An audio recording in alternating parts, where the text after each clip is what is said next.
يحكي وياها على الفيس وعلى الفايبر وما ترد. شنو بعد زعلانة؟ أحسن شي خلي خابرها.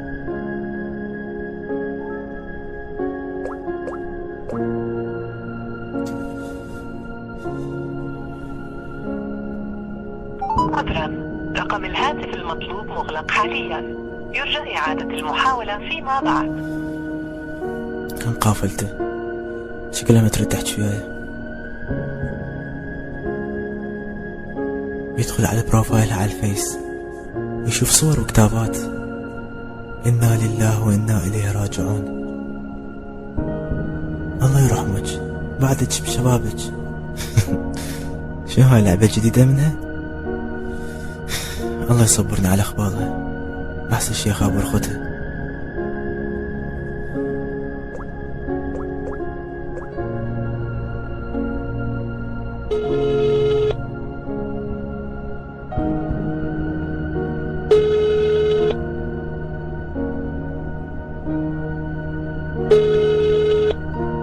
الو، وين هاي العوبة؟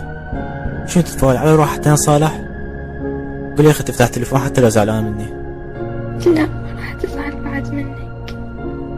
شنو قصدك؟ بربك موك الشقة وين صحيح؟ محمد اختي راح وما ترجع بعد. الموسخة. شنو الشقة؟ اكيد الشاقون. هاي اللعبة حتى صالحها مو؟ يلا روح صحيح مشتاق لها. ترى راحت بدون شقة، كنا عشان الناس يصلون عرفنا. خلص كافي الشقة. قولي أنا آسف، أنا آسف لو زعلتها، ليه ما راح أزعلها مرة ثانية.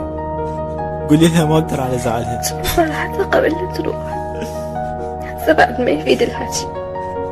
راح مر شريط ذكرياتهم قبالها بثواني. يتذكر كل لحظة إخبار منها، يتذكر شقاهم وضحكهم، يتذكر الأيام الحلوة والمرة اللي عاشوها سوية، واللي زاد الصدمة أكثر من حكت وياه آخر مرة قالت له لا تزعلني، أخاف أموت وأنا زعلانة منك.